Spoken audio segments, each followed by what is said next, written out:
welcome to the channel. So today we are going to be installing some additional detectors in some Airbnbs. We've got some multi-detectors, and then we've also got some of these wireless bases. Now the reason we're doing this today is when the work had been originally done by whomever, if that even makes sense, they have just replaced the smoke alarms themselves and left the old wireless bases in. So what you have then is you have these that are out of date. Now these have got a 10-year lifespan as well. So let's spin you around and show you around and show you what we've actually got to do. So this is the kitchen. We've got to get one in here because it's the main entrance, the main fire escape. There is a boiler in here and it's the kitchen, and there is nothing in here other than a wireless CO detector. So we're going to put a multi-point in here. What we've got to try and do is find either a permanent feed in the ceiling, or get a feed supply from this detector here. So we've got one there to swap, and there's one at the top of the stairs to swap. So we've got three like for like cottages to do, right next to each other. I'm going to bring you along with the journey.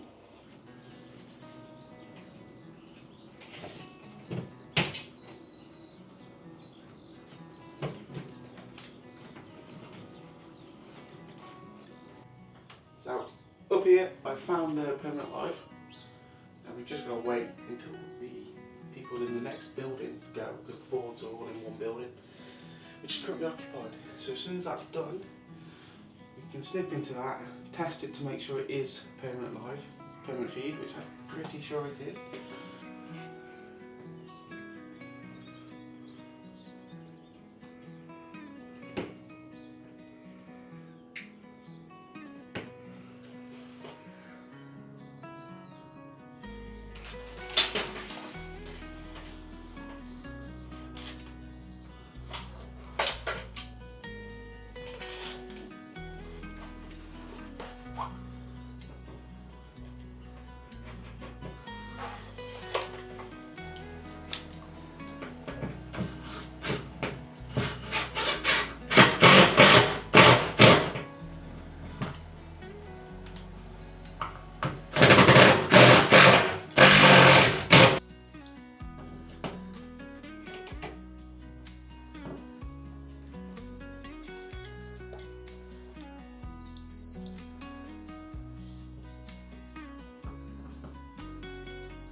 Testing. So now all we've got to do is put the 3 detectors up, swap those 2 bases as well.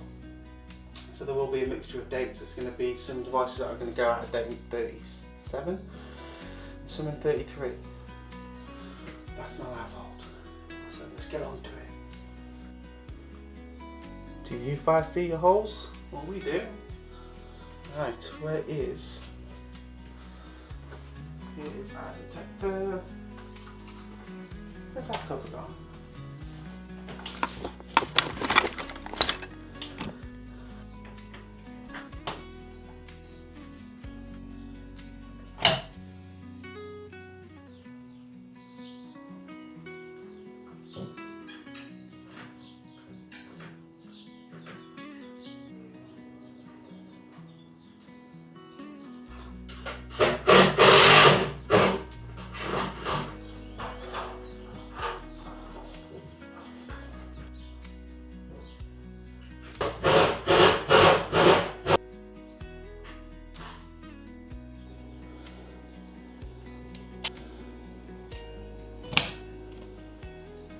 So now we're just going to pair them. We're in the second building, and we're going to press on this.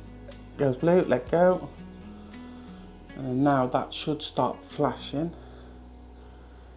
There we go. So we can go on to the other ones now.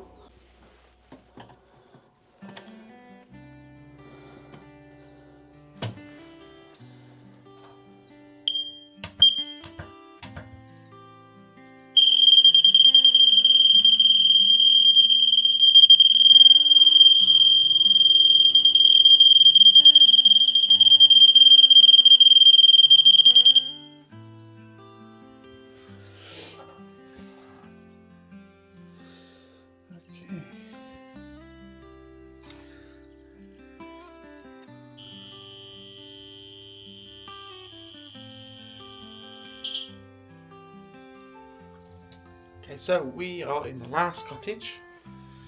I've got to put a detector above me by the mains board because it's the entrance lobby. One needs to go in the kitchen. Now, because of the fire doors and there is more than a 10% drop, we need to put one in the living room because the living room and the downstairs part is combined. And then we will be swapping the out-of-date base and the out-of-date base up there. So we're getting there, and it is a gorgeous day. Come and have a look at this. What a view. Tell you what, this place is beautiful to look at, really, in the sun. So let's see how hard it's going to be to get these cables in. What I'm going to try and do now is see how the light switches are switched, see if we've got permanent live at the switch. If we have, then there's a good chance there's a permanent feed somewhere above me.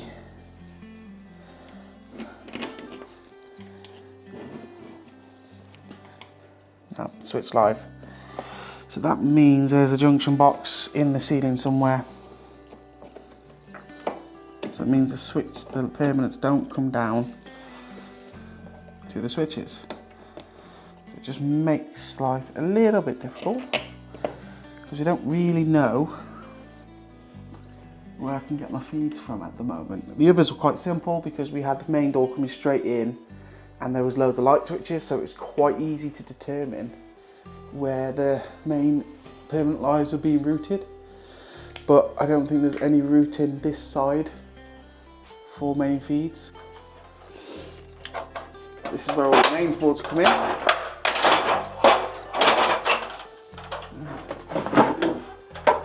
So there's going to be a good chance we'll have the main feed, hopefully in the light fitting. That's the best solution. And then in theory, I should, yes.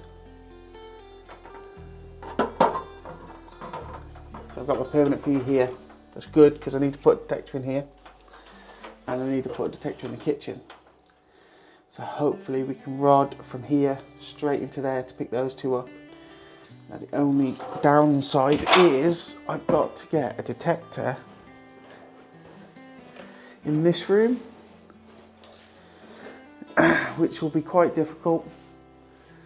So I'm not going to be able to rod from this way purely because of the joists. There'll be a joist about here, and then I don't know if it's going to be brick or what here.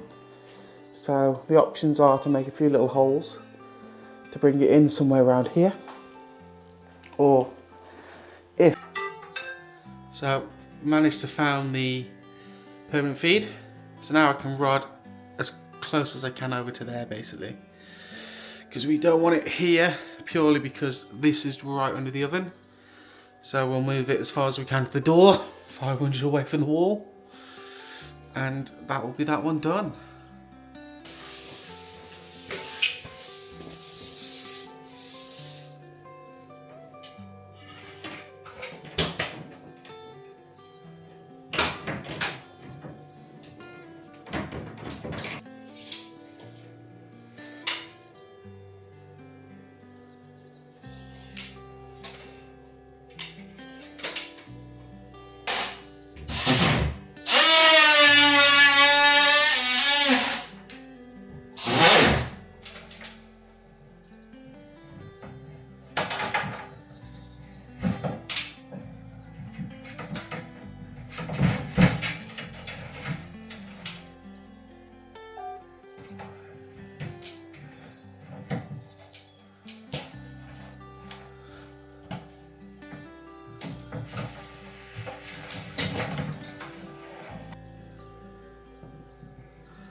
So I've got my bendy drill through here, through that joist.